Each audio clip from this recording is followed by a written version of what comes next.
I hope you'll enjoy this video, so keep watching.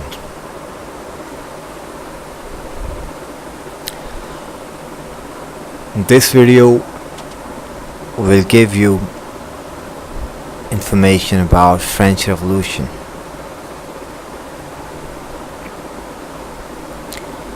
French Revolution traces a long and short-term course of the French Revolution to the October days and its consequences up to the dissolution of the Convention and beyond. Integrating recent historiography as well as a broad range of text and visual primary sources, this text is an engaging, clear and concise analysis of the French Revolution. The famous slogan of the French Revolution was liberty, equality and fraternity.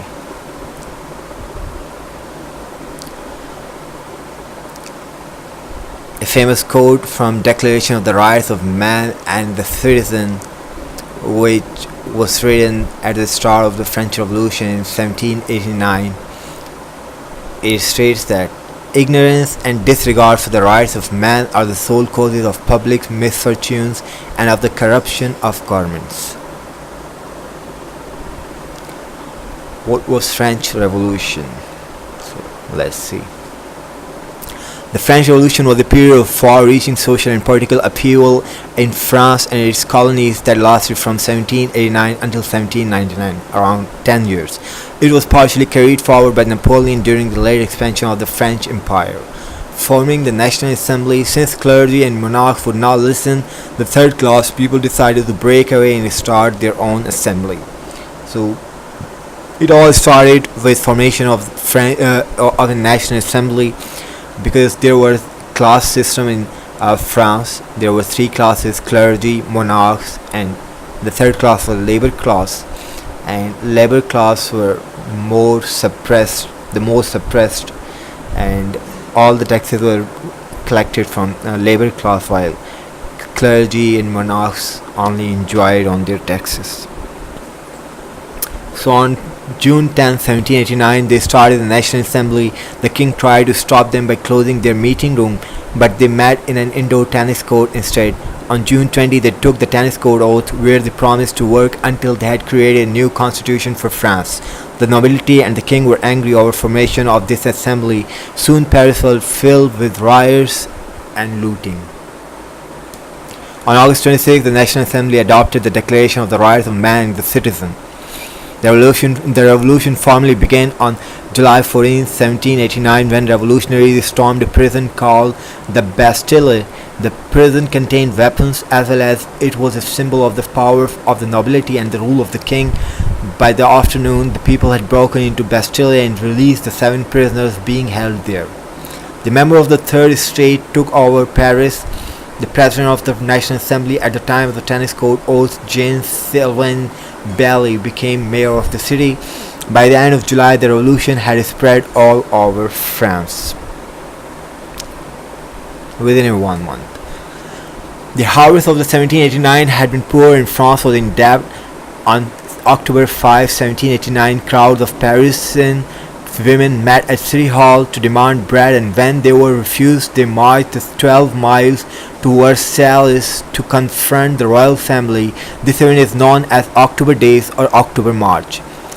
Louis XVI did not like the revolution, but he did not want to get help from other countries or to the emigres from France. However, he decided to leave Paris, the epicenter of the revolution. The escape was planned for June 20, 1791. Dressed as servants, the royal family left Paris. However, their escape was not well planned, and they were arrested at Varennes on the evening of June 21st. The royal family was brought back to Paris. This assembly imprisoned Louis and his wife Marie Antoinette, and suspended the king from his duty. Although the king had tried to escape, most members of the assembly still wanted to include the king in their government rather than to have a republic with no king at all. They agreed to make the king a figurehead with very little power. Finally, the constitution was completed. Louis XVI was put back on the throne and came to take his oath to it. The National Assembly decided that it would stop governing France on 29th September 1791. After that date, the Legislative Assembly would take over.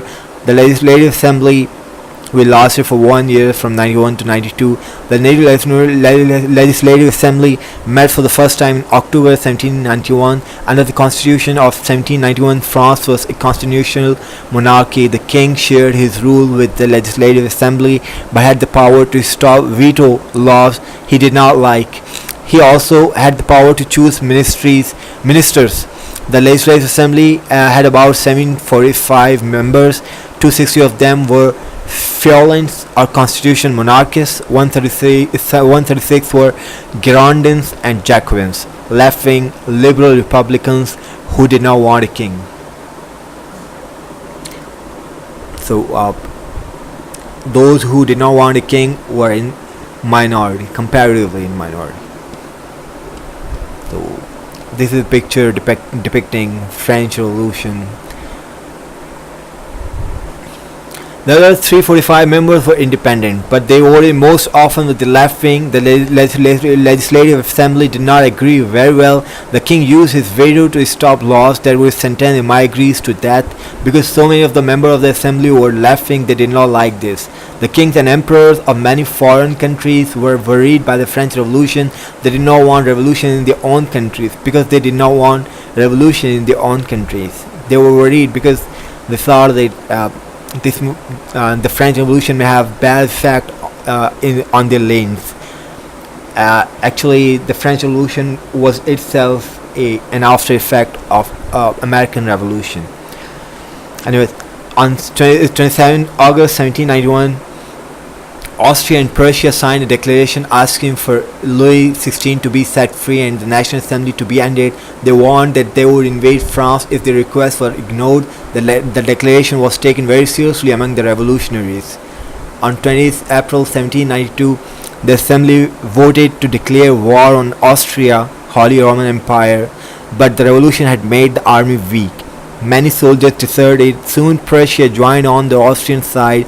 Prussia invaded France on 1st August 1792. They promised that if the royal family was not hurt, no civilians would be hurt in the invasion. The French believed that this meant the king Louis XVI was working with the foreign kings.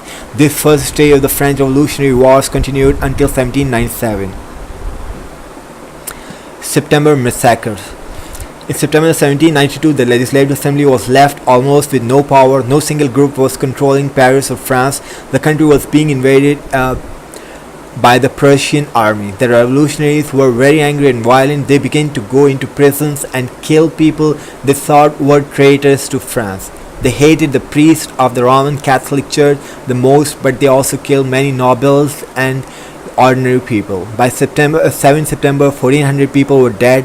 National Convention, which started in 1792 and ended in 1795. The Legislative Assembly had lost all its power. France needed a new government. On 20th September 1792, the National Convention was formed.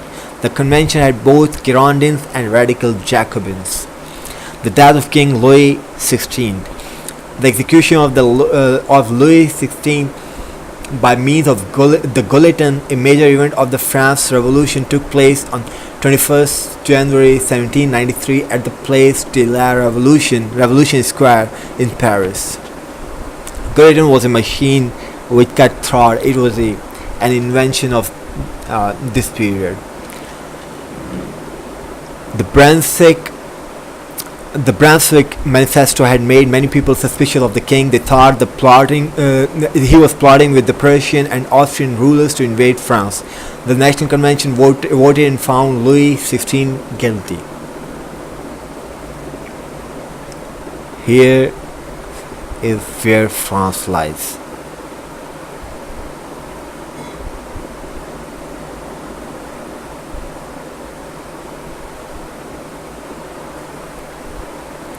Marie Antoinette, the queen, was also executed on the 16th of October. Vendée Revolt. Vendée Revolt was also famous. People in the area of Vendée did not like the revolutionary government because of taxes and rules about the church. They also disliked being forced to join the French army. In March 1793, they revolted against the government. The war lasted until 1796. Hundreds of thousands of people from Vendéens were killed by the revolutionary French army. So revolutionary people rose against the government and they made the government, and now the Vendée people, they rose against the revolutionaries. However, their revolutionary was crushed. The revolutionaries crushed Vendée people. Jacobins seized power. The war with Austria and Prussia was causing the state to have many problems. Bread was very expensive and many people wanted things to change. In June 1793, the Jacobins began to take power. They wanted to arrest many Girondin members of the National Convention. In July, they became angrier when Charlotte Corday, a Girondin, killed Jean-Paul Marat, a Jacobin.